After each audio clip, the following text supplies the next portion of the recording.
You might have noticed that on the way, however fast a car may be, however big a vehicle may be, their drivers are very sensitive to that small sound that comes from the whistle of a traffic controller, especially where there's no traffic lights.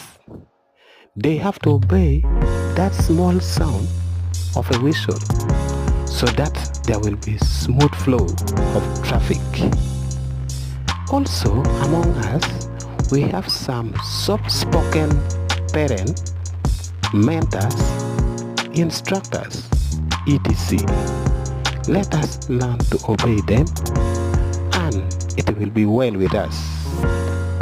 We will not regret.